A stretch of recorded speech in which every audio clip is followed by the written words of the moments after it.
Magandang araw po sa ating lahat.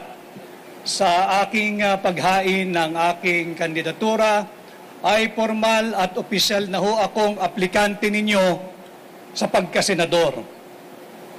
At sa gitna ng tila nakabibinging katahimikan at pagkonsinti sa kaliwat kanang korupsyon at higit pang korupsyon, kagaya po ninyo, hindi ko rin matanggap na magpatuloy ang ganitong uri ng baluktot na pamunuan.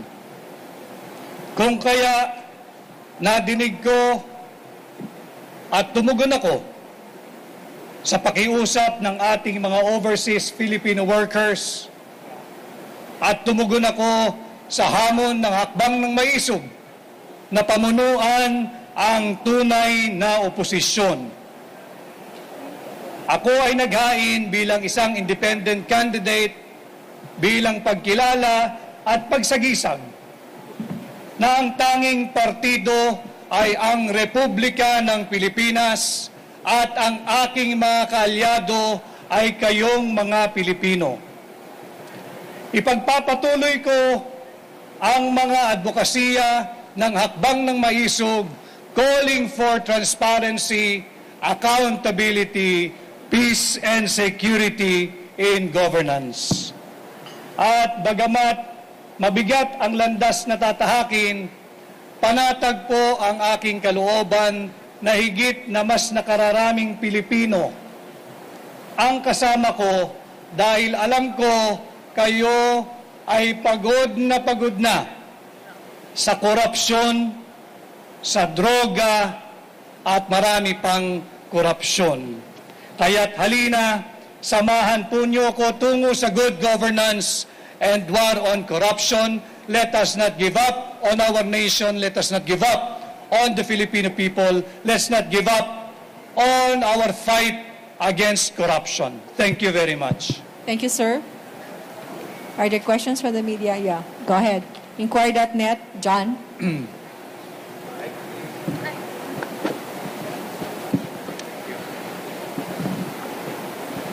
Sir, good afternoon. Good afternoon.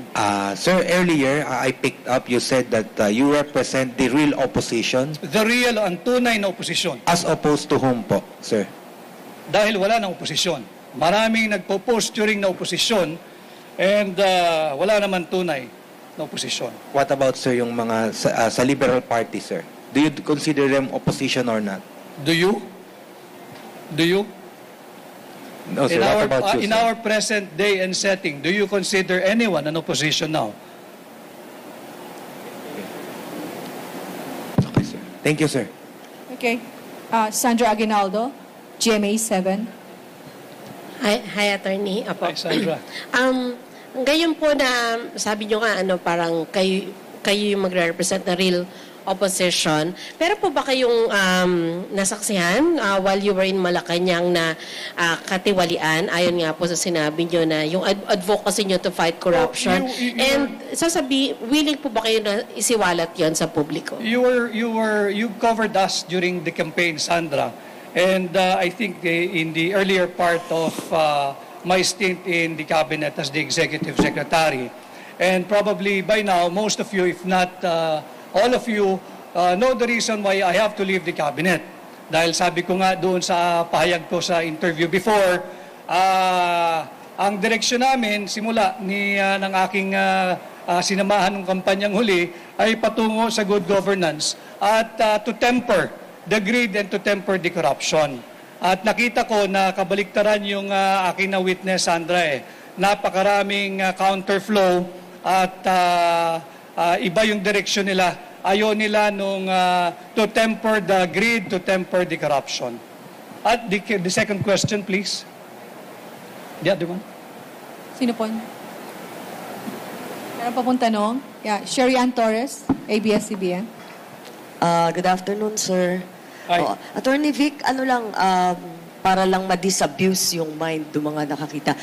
Can you explain to us yung closed fist post nyo kanina while you were presenting that? Kasi that's very identifiable to the former president. Yeah, because we share the same position when it comes to the opposing the attempt to amend, revise our Constitution. And as you know, magkasama kami ni Pangulong Duterte sa hakbang ng maisog at ang aming ang isinusulong ay ang isang gobyernong may transparency, accountability, peace, and security. And just before I go here, I was endorsed by President Duterte as among his candidates, but I'm not running under PDP. Okay. So it's a personal endorsement of the former president? Well, I guess so, yeah. It's a personal endorsement by President Duterte, and I do not know what lies ahead. Probably I'm open to being adopted by any political party. Sir, just one last. If and when it happens, you will be elected as a senator. What role are you going to play, or what role are you going to adopt inside the chamber? Will you be part of the so-called opposition? Are you going to expose what you've seen when you were still inside the cabinet? Not only what I have seen when I was inside the cabinet, but I think the more important thing that we should all oppose, whether elected or not, whether ordinary Filipino, sige, sa tingin ko, dito magkakasundo tayong lahat, yung talamak na korupsyon at talamak na korupsyon at higit pang talamak na korupsyon. And when I will be blessed by the mandate of the Filipino people, this is the role that I'll be playing. And if I have a way, if I can make enough alliances, we'll do away with resolution number 1, authorizing liquidation by certification. And would that be, is it also safe to say that if you're going to be allied with, for example, with the majority bloc, you will try to get the Senate Blue Ribbon Committee? I will never be allied with the majority bloc. I am running because I took up the challenge to lead the real opposition. Are there any more questions? Okay. Wala. Okay. Ian from philstar.com. Makipasa lang po ng microphone sa likod. Salamat.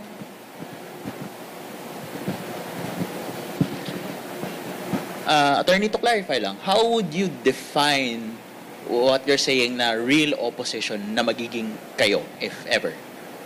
Para lang po malinaw. Malinaw naman sa mga kababayan natin, iyan, ano? Malinaw sa kababayan natin na walang nagsasalita sa gitna ng kaliwat kanan, talamak na korupsyon, laganap na droga at kriminalidad.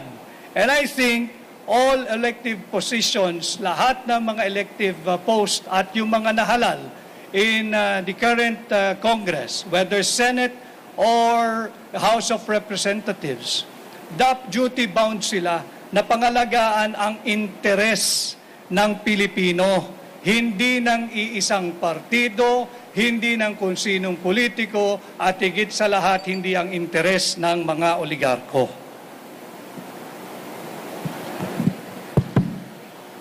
One last question from Rappler, Dwight. Sir, you say you're fighting corruption. What can you say lang to people who might get the impression that it might be contradictory kasi you're now allied with a former president whose administration was also plagued with allegations of corruption? And to follow na rin, anong masasabi nyo sa ongoing congressional investigation patungkol sa mga supposed anomalies na nangyari sa nakaraang administrasyon? Yung korupsyon, hindi yan inimbento ng kasalukuyang administration. Hindi rin yan inimbento ng administration ni Pangulong Duterte and the administrations before him. But ibang usapan na lalo mo pang ang korupsyon sa iyong termino. As to your next question, what is my? What is your view of the current congressional investigation that deals with the supposed anomalies that took place under the presidency of of Rodrigo Duterte? Let the axe fall where it may.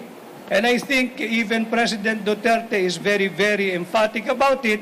If you have something against him, file it in the case within the jurisdiction of the Philippines. Ma'am, last question. Sir, last question lang. Ano po yung current relationship nyo with President Bongbong Marcos? When was the last time you talked? Does he know that you're running? No. Hindi na kami nakakapag-usap ni Pangulong Marcos. Ang huling usapan namin, I think, September of 2022. At hindi ko kinakailangan magpaalam kahit kaninong politiko sa aking desisyon na katawanin ang tunay na oposisyon at ang interes ng mamamayang Pilipino.